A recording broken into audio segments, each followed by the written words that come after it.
안녕하세요. 땅땅 무슨 땅입니다. 요즘에 인천 부동산 이야기가 정말 많은데요. 인천 부동산 전문가 부티님 모셨습니다. 안녕하세요. 네, 안녕하세요. 부티입니다. 네, 최근에 인천에 1호선 연장 호재도 있고 검단에 입주도 계속 있고 청라, 송도 할 것 없이 인천에 관심이 많아지고 있습니다.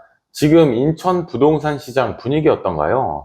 한마디로 얘기하면 지금 네, 인천 부동산 시장은 상당히 억울합니다. 억울하다고요? 너무 억울해요. 네, 네. 뭐가 억울하죠? 그래서 인천 부동산 시장을 사랑하는 이 마음에 상당히 안타깝기도 한데요.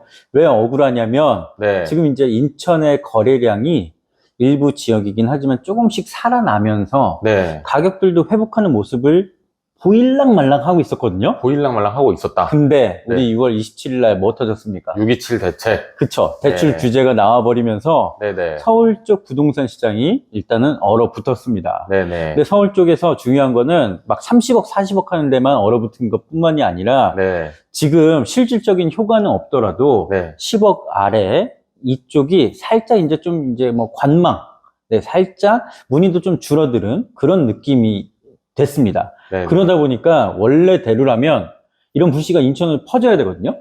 근데 지금 가장 큰 대출 규제의 가장 큰 핵심 포인트가 수도권 전역을 다 묶어버렸다는 겁니다. 근데 인천은 뭐 6억 대출 규제 크게 그 영향권에 들어가는 가격대는 아닌데, 그쵸? 그럼에도 불구하고 전체적인 부동산 시장의 규제책이 떨어지면서 인천 쪽도 지금 주춤하고 있다. 이 얘기인가요? 맞습니다. 그러니까 원래대로라면 인천에 뭐 상당히 많은 아파트들은 이번 대출 규제에서 자유롭거든요. 네네, 네, 실매수 입장에서 자유로운데 일단 첫 번째, 이런 대책이 발표되면 일반 소비자분들 중에는 일반 국민분들 중에는 잘 모르는 경우가 있어요. 음, 규제가 나왔구나. 이 음, 정도는 알아도 그 자세한 상세한 내막까지 모르는 분들이 있어서 전체적으로 소비 심리가 좀 얼어붙을 수 있습니다. 그렇죠. 네, 그런 여파가 지금 있는 거고요.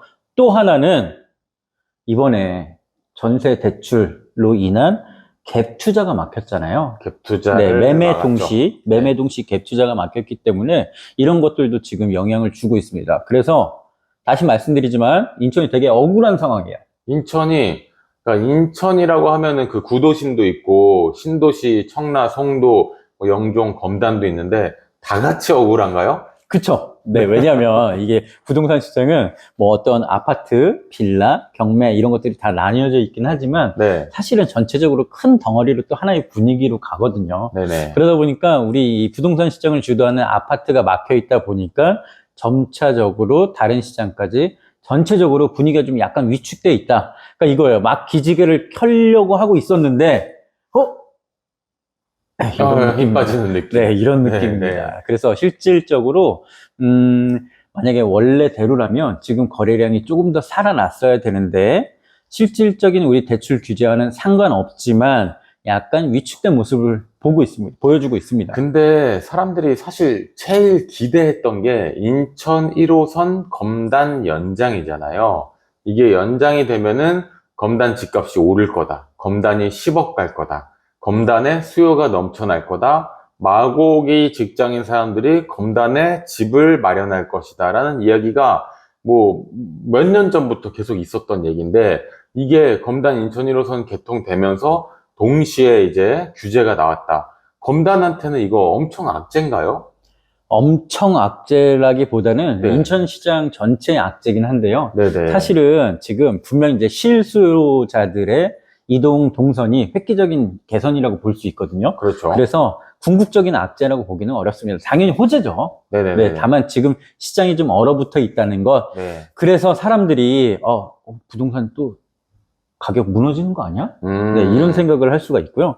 또 하나는 실질적으로 지하철이 지금 다닌 지 약 한 뭐 2주 이 정도밖에 되지 않았습니다. 그러니까 그렇죠. 그 전에 이런 교통 개발에 대한 호재, 교통 호재에 대한 기대감, 그래서 가격들이 많이 오르면서 실질적으로 한번 거래들이 일어났었고요. 이제는 다니기 시작했으니까 지금부터 움직이는 분들은 이제 그런 악재, 뭐 호재 이런 거 상관없이 진짜로 지하철을 타면서 훨씬 빨리 내 직장까지 갈 수 있는 그런 분들이 이제는 움직이는 시장이 될 겁니다. 찐 수요, 찐 거주 수요가 늘어나는 시장으로 검단이 좀 재편될 수 있다. 이런 말씀이시죠? 네, 근데 거기에 부동산 시장이 이제 살아난다면, 네.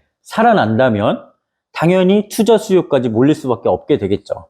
규제가, 또 나올 것 같은데요?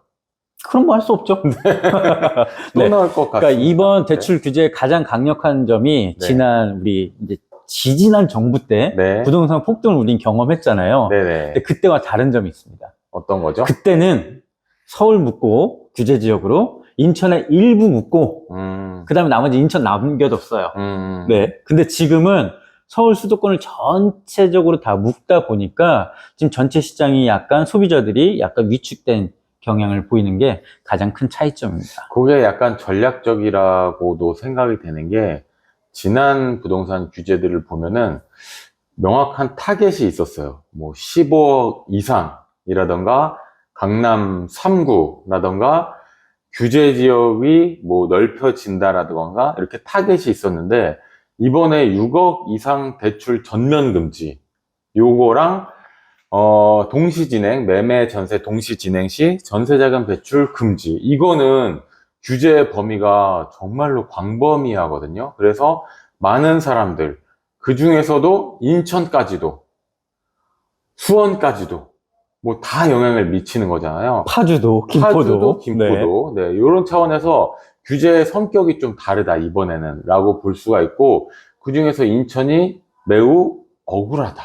맞습니다. 억울하다. 네. 그래서 일단 지금 이 규제는 규제대로 가고 있지만 검단 신도시에 지금까지 없던 지하철이 생겼다. 이거는 네. 상당한 흡입력이거든요. 흡입 요소기 때문에 뭐 내가 대출 규제가 상관없이 나는 검단에서 출퇴근을 쉽게 할 수 있어. 이런 분들이라면 오히려 지금이 당연히 기회가 될 수 있겠죠. 또 앞으로 검단은 입주 물량이 많기 때문에 내가 충분히 어디 선택을 해서도 갈 수 있습니다. 네, 검단에 대해서 관심이 많으신 분들이 있을 텐데, 검단이 궁금하고 검단의 어떤 호재로 어떤 아파트가 영향을 받을 것인가, 좋은 영향을 받을 것인가, 이런 거 궁금하신 분들은, 잠시만요. 네, 그러니까 검단에만 지금 아파트가 100개 넘는 단지가 있거든요. 네네, 거기서 결국 중요한 건 거기서 뭐를 선택하냐 이겁니다. 그렇죠. 그쵸?